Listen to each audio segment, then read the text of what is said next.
Hi everyone. Yo, Today again we come back to you. I'm with one of my best learners, Gabriel. Gabriel, and I'm really proud of him. I should say, why? Because he has tried out one of the things we're going to talk about. That is writing. I like his mind because he picks his mind to be very adventurous. He picks his mind to speak out of experiences that he has thought about, things that he needs to put them, things he needs to put on paper. And he shares a whole lot of world in his mind. So we're going to talk about writing. Gabriel, what do you think? Yeah, in specific, we're talking about creative writing since it's my main niche, my profession actually. Even though I'm trying to get money off of it, Of course. I'm trying to start online lessons with him. Okay, and I will be so proud. We need your support on that because it benefits everyone out there.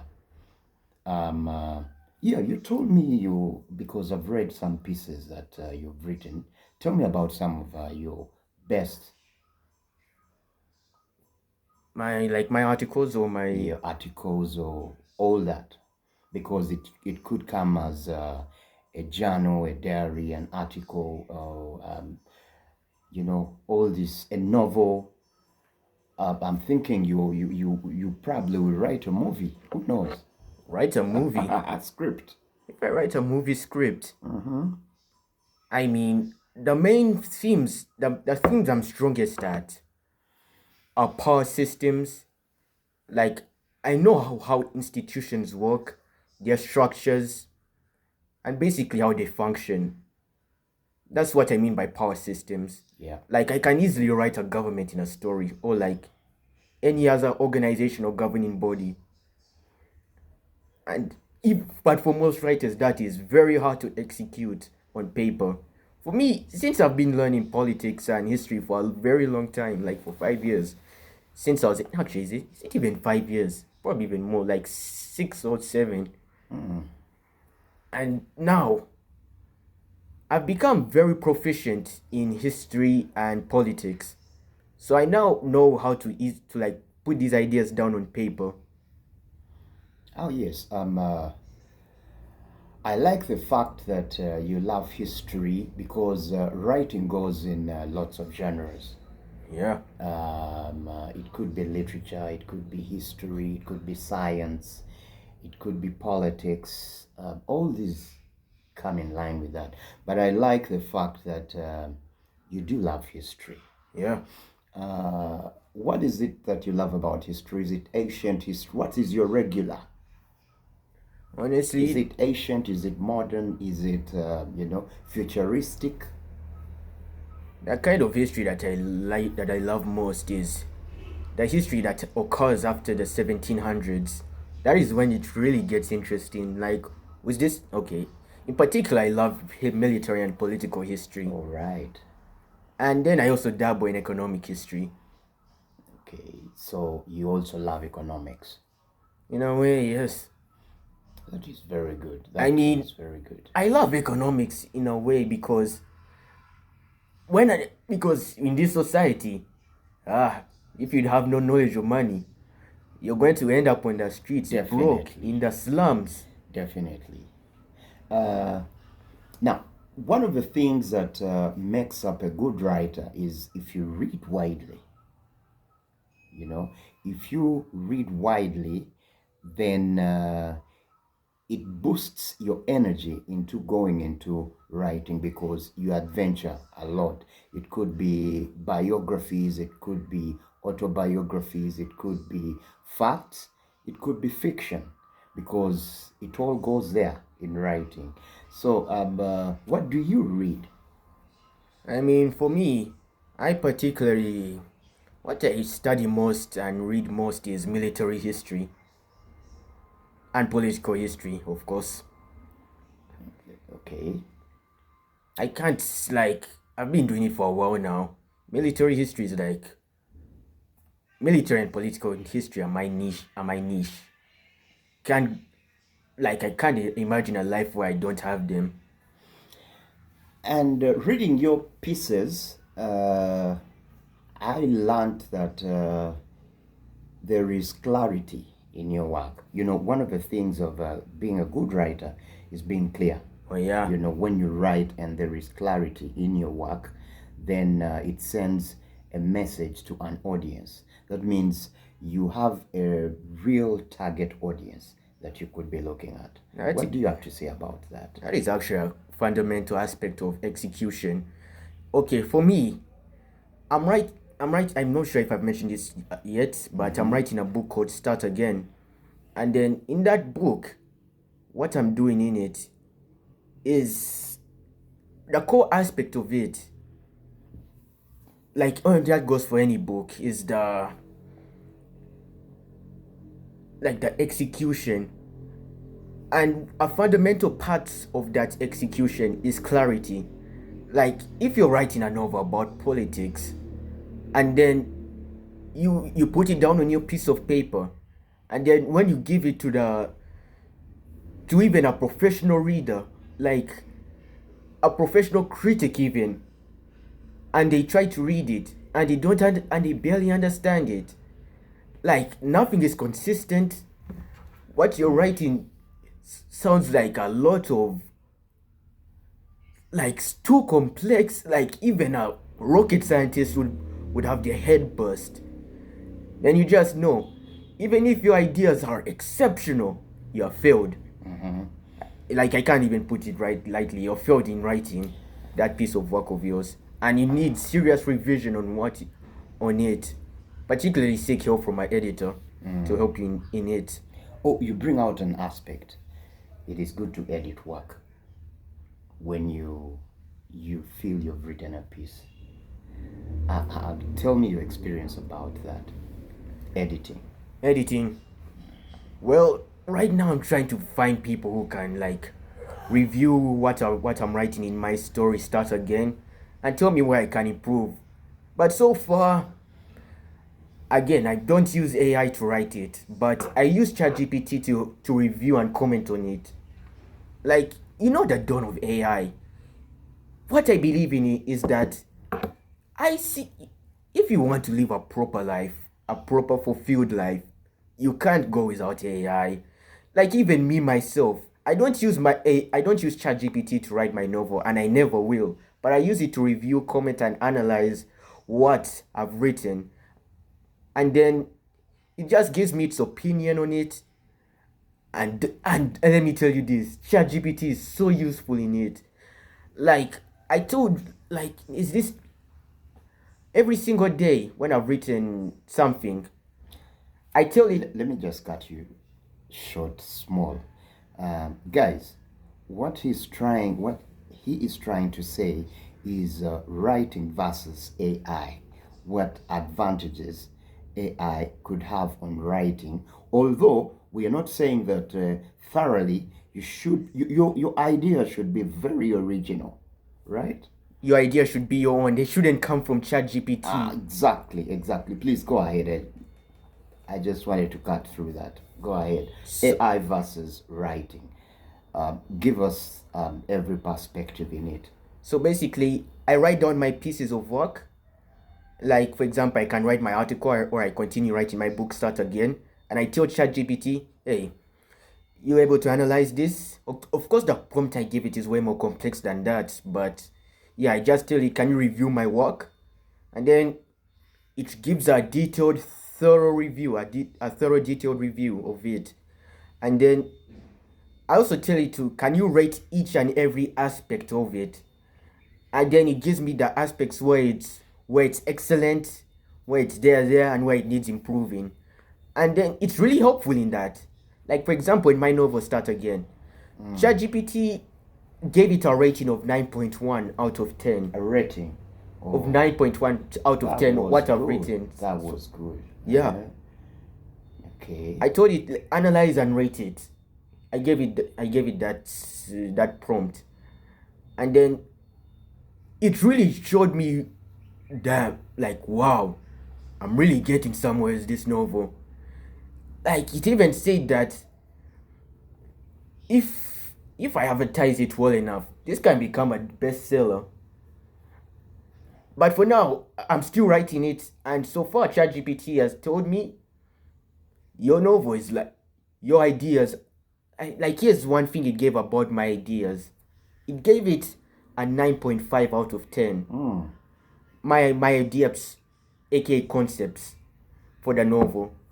It said that I didn't invent any new genre or trope, but what I certainly did was combine a mix of different genres.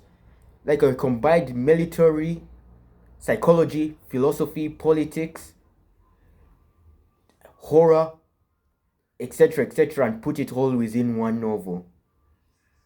And then it told me that your originality is on point, so you get that 9.5. And the reason it didn't give a 10 is because full originality is impossible for now. Like, unless I can completely break fiction or and writing and just invent my own new genre and trend in writing. But for now, my ideas are just a 9.5 because I've reached the near epitome of originality. But I'm just not there because again, I haven't invented anything new. I've just mixed a blend of different topics and genres to form what I'm writing right now. And it's a really good read. If you want, you can go in the comments and ask me for the book. I'll give it to you. Okay. Writing can be either prose or poetry. For example, if somebody is venturing into making prose, then some of the books you could look at Pride and Prejudice, Of Mice and Men, Killing a Mockingbird, To Kill a Mockingbird, or Things Fall Apart. That's an African setting of Chinua Achebe. That is prose. Tell me about prose versus poetry. What's your view on poetry? If you've many people find poetry to be boring. Ah, But I would say that and poetry has, when you go deeper into poetry, it is philosophy shortened in a way. oh, Okay, that is it's one thing I've feeling and noticed. Yeah, expression. yeah. Okay. Tell me about poetry then. Your experience with poetry. I myself am a poet, but I mainly deal with prose. But for me, poetry can be very philosophical. Like my writings, if you if you're too direct, then it stops being philosophical and abstract. But if you frame your poetry in a way and it's so superb, excellent, so out there, then you can bring about something unique, something abstract, something that will make people think about for days, years. Like, you can give people your own opinion on, let's just say, the government. Okay. I've wrote a poetry about African governments before, and basically, people think people get the message of my poem. It's about how depressing African governments can be. Like, I can't really talk about the government. I don't talk about politics then. Okay, you don't have to go deep there, but tell us what your piece was about when you talked about government. What my piece was about? Ah, that is another story. I cannot share what it's about. Would it lead you to being locked up? Oh, Dangerous this times. is dangerous. Okay. I have it. It's private now. I cannot release it. It could lead you in trouble. There a lot of trouble. Okay, one thing I need to tell guys out there about poetry is one of the things is reading a poem out aloud is important, because then when you speak your mind out loud, then you get a reflection of the feelings in it. That is one. Number two is looking at patterns. Okay, It could be either rhyme or rhythm. So the patterns are very important. And then unpacking the imagery. Imagery related to things that reflect in your mind, but also consider the context in which you write. Okay? Poetry also requires that one doesn't overthink. Don't overthink. Be as simple as you can. But it is full of emotions and feelings. That is also very important. And then knowing the speaker. Who speaks? Are you speaking in somebody's voice or your own voice? But we shall go into much of poetry later. But also remember not to be ambiguous.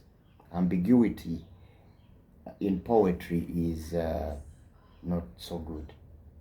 Okay, that is why some people find poetry to be boring because of ambiguity. But also consider symbolism. Oh yeah. Symbolism is, when somebody does that, of course, it is love. Okay, the cross means something. That those symbols in your piece are very important. But back to what we were talking about. There is, have you had experience with drama? Drama. Yeah. Yeah, I've done drama before, and one thing I have to tell you, I have stage fright. You see me, I'm going in front of 100 people. I just stutter and even You freeze. lose it. You freeze. I just freeze. You're out of words. Like you get out of words. No words are coming out of my mouth. If they are, I'm stuttering. That is stage fright. Like the last drama assignment I had, I don't even know how I got a B. So, what drama pieces have you read? Macbeth, Romeo and Juliet, A View from the Bridge. Which pieces have you read? Drama. If you know this, it's called An Inspector Calls. Les Miserables. Oh, okay. It's a revolutionary drama. It's like it shows how the people like rise up against despots and tyrants. Okay. What was your experience with it? It was certainly like well done, like super well done. How would you have you read it? How would you have written it otherwise? If you were to become the writer of it, how would you have written it otherwise? What would you like put different from that piece? What would I put different? I don't know. It's good as it is. So you give it. It already delivered you its give message. it a 9. It already delivered its message. Okay. One of my best pieces was The Crucible, but also tell me about your experience with, for example, pieces written by Shakespeare. Have you read some of those? I used to read Shakespeare Romeo when I and was. Juliet, Macbeth, Othello. I mean, Shakespeare is one of the reasons I started poetry. Yeah, actually, this reminds me one time when, okay, she's a former friend of mine, but she told me that but she called me a sissy for writing poetry. Why would she say that? She thinks poetry is something feminine for some reason.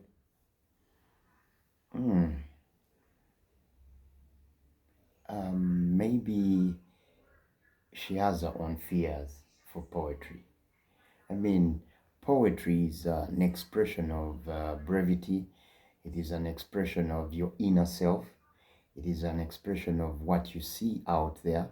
This is why we use a lot of imagery in it and then a lot of symbolism in it.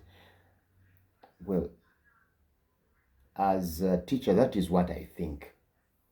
I remember writing a poem about school. I think I can get it up. I can read it. Okay, go ahead, please. Yeah, I will. Okay, as he's getting into that,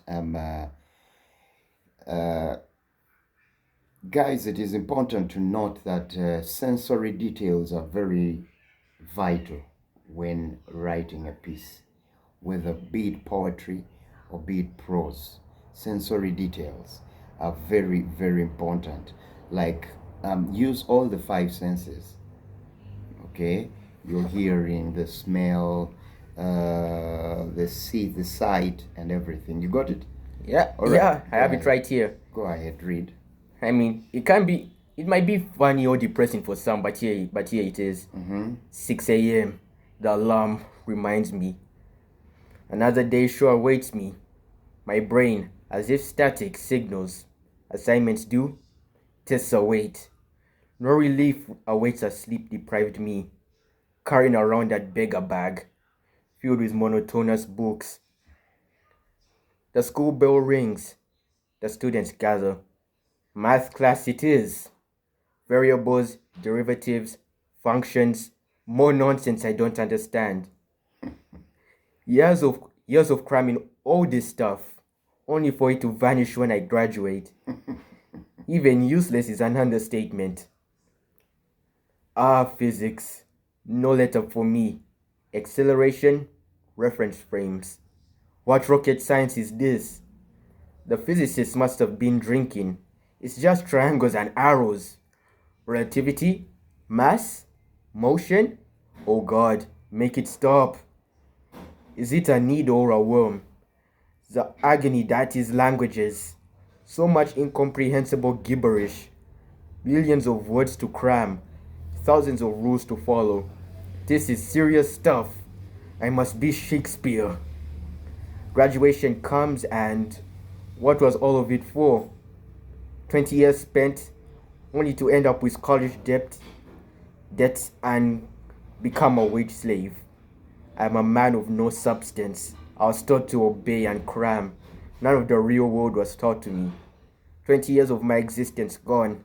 Tis how it is.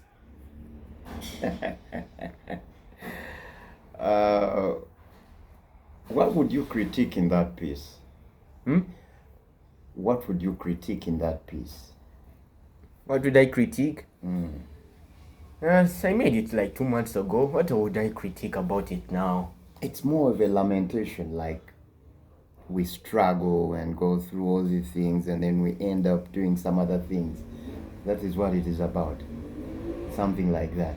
What was at the back of your mind? Because writing is about ideas. Yeah. So what was at the back of your mind when you're coming up with that? How did you get vulnerable? Like sharing your, because it kind of shares struggles. Because writing is about being vulnerable.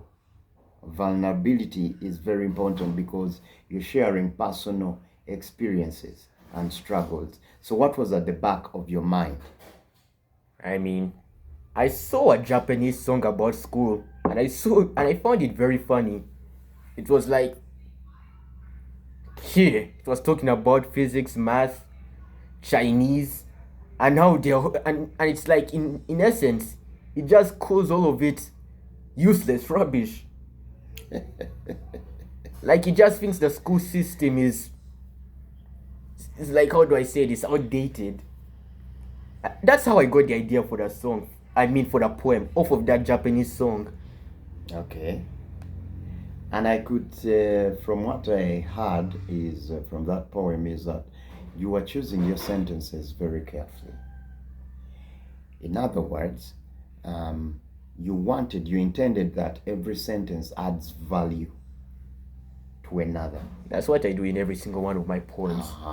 And I think not only poetry, but also in your writings, all pieces. All pieces. Yeah, it should be that every sentence should add value Yeah. to what you last wrote. I mean, when I used to be a rookie at writing, I would write a lot of useless, meaningless sentences, and yeah, it would just stretch my work and make it boring and like just makes it filled with a lot of jargon. Okay. Guys, it is important to know what kind of sentences you're going to use when writing, be it poetry, be it prose. You could use simple sentences, you could use compound sentences, you could use complex sentences. Okay, you could check out the types of sentences. It will be very important. And then always get to learn transitional words that you use. You will also check out what transitional words are. But it is also very important to use figurative language. Figurative language is important. Are you using idioms? When we go into figurative language, then I'm also talking about literary devices that you use. They are very important, literary devices. Is it symbolism, imagery, all the things, just the positioning, consonancy and everything there. It is very, very important in your piece. Do you get feedback from your writings? My main feedback is ChatGPT. Sometimes I'll send it to people and then they send me feedback. They say the lowest review I've received so far from a real person is just a 7. Highest is like a 10. So lowest rating so far I've received is a 7 for my for my novel Start Again. Highest is a 10. While ChatGPT gives it a 9.1. Okay. And my main source of feedback again from ChatGPT. I mean, I don't trust ChatGPT fully, but it's really good at what it does. Like very professional. I know it's just an AI, but it almost feels like a work assistant in a way. Okay. I read I've read some of your pieces, and they do suggest that you try to use dialogue. Okay. It is important that one uses dialogue in their pieces of writing. Guys, if you're going to write a piece, it is important to use dialogue. A conversation between two or more people. And then the punctuation of that dialogue is also very, very important when you're using dialogue. So, what do you say about dialogue? Does it come in easy? When do you bring it in? When do I bring it in? Well, I majorly use dialogue when my book starts again. Majorly there. For me, okay, one thing, if you read my book, you'll notice another thing that's unique about it. I don't stick to one perspective, like to just one person. I switch to different perspectives. First, it will look like as if the writer is speaking. Then this character is speaking. Then this character is speaking. Then this one. It switches perspectives multiple times within even a single chapter. And yeah, it's hard to pull off, and that is one thing that can mess up your execution. Okay, now that you've said that, tell me how you choose characters. Oh, I choose characters. Like, what do you mean? Their names or? Yes, character names or what they do, the roles they play, your villains, your heroes, your heroines in there. How do you place them, and what inspires you to choose characters? Majorly for character names, I just look at historical names. And yeah, copy and paste. That's the character's name. Or if I'm feeling good enough, like if I have the energy, I'll just actually generate the character's name from scratch. And then also, how do I choose what the characters do? First of all, you have to look at the theme, ideas, and concepts of your story. For example, I looked at mine.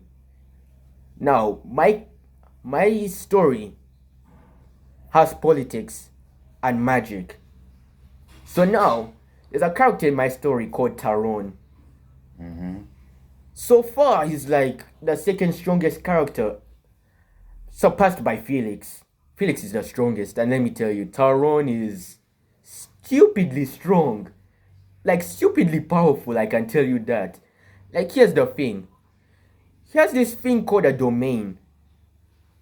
And once he pops out his domain. Hey.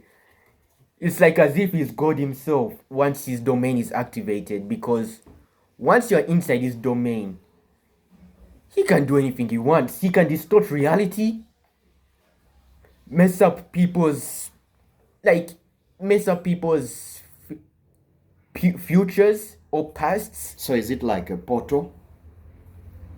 Pretty much, in a way, yeah. It's like his powers are broken. Even when he doesn't have his domain, he can still bend reality, just to a lesser degree. So this character is not time bound. This character can't age. He can't age. For the entire time in the entire story, he's just going to stay as a 14-year-old boy.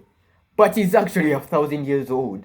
And then how do you choose your setting? Because the setting is also very important. In your pieces, how do you choose your setting?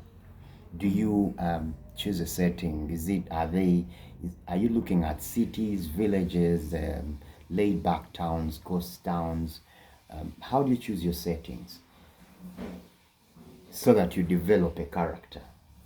Because the setting defines the character that you will place there.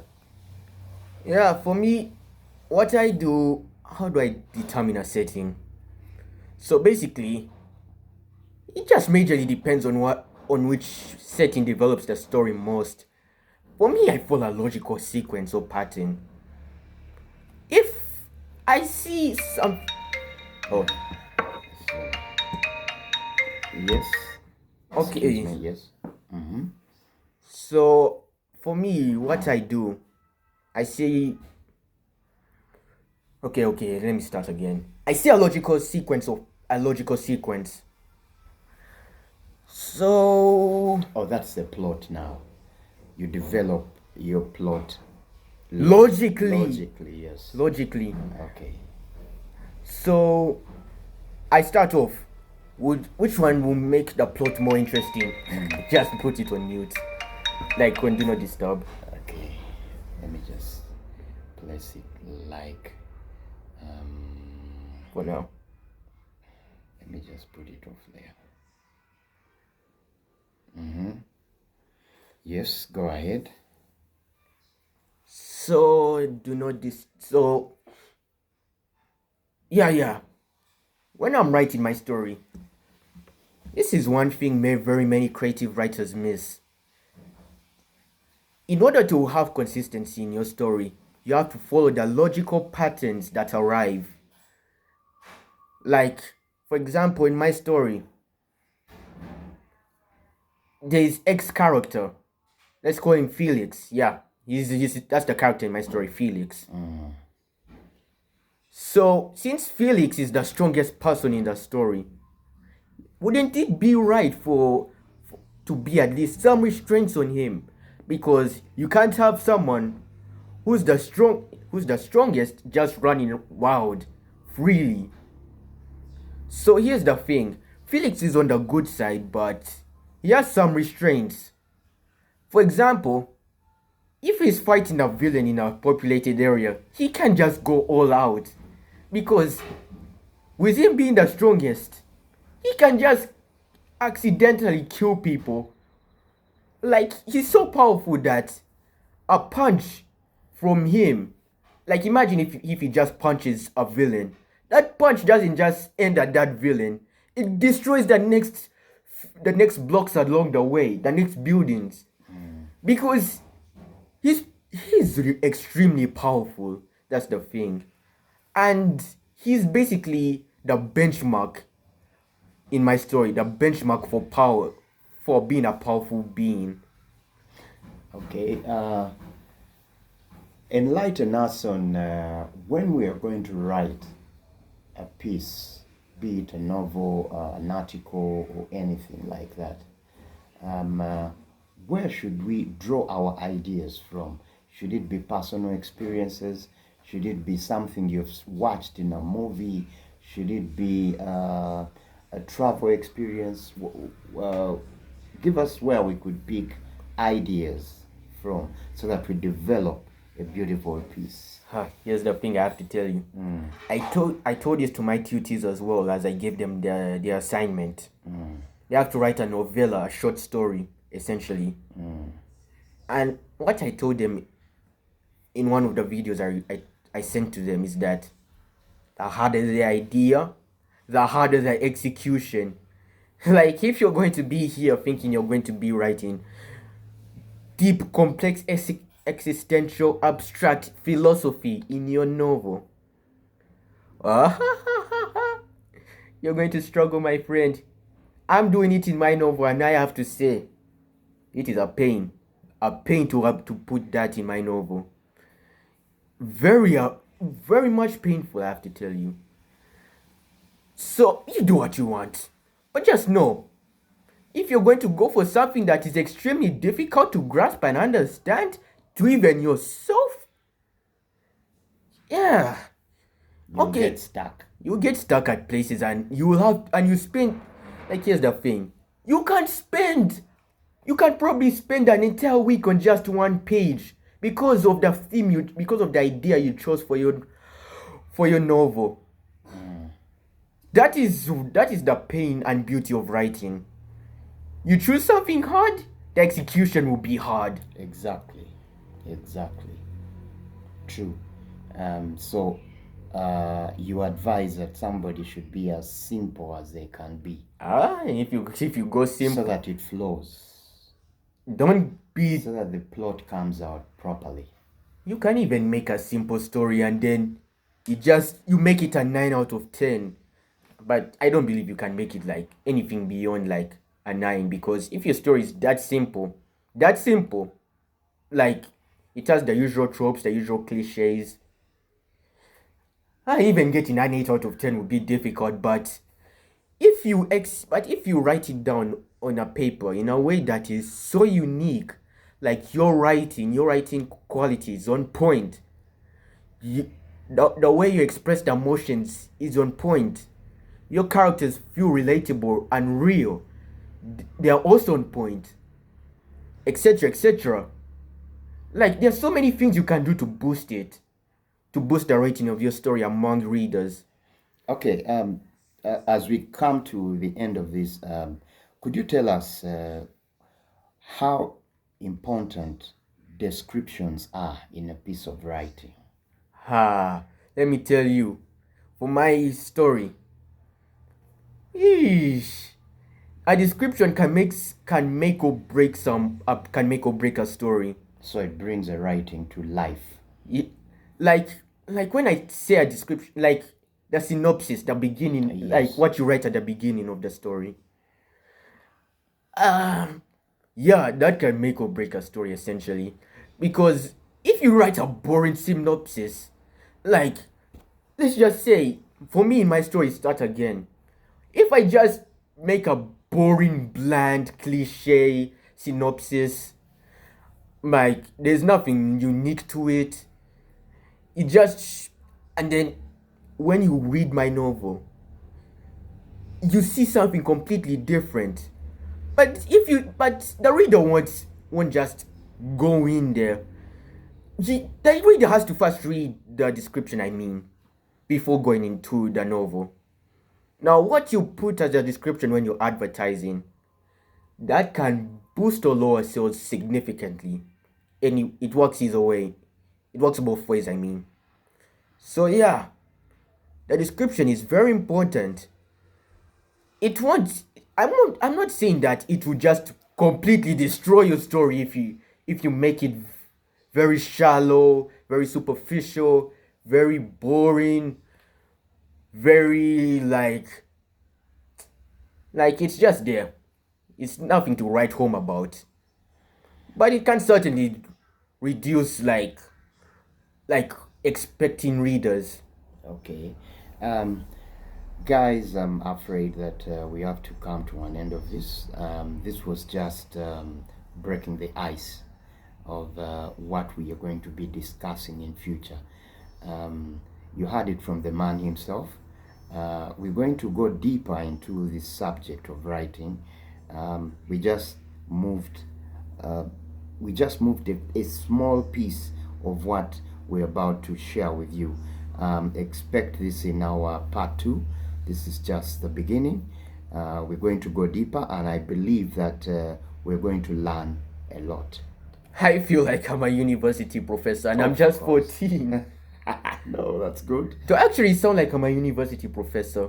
Yeah, you do. I hope everyone has learned something from what we have discussed. He is going to go deeper into that, and I must say, as his tutor, I'm really proud of him, and I'm willing to be proud of many of you out there.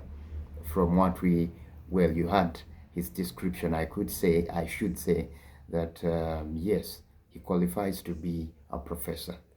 But problem is I need a teaching license. For me, I'm just okay.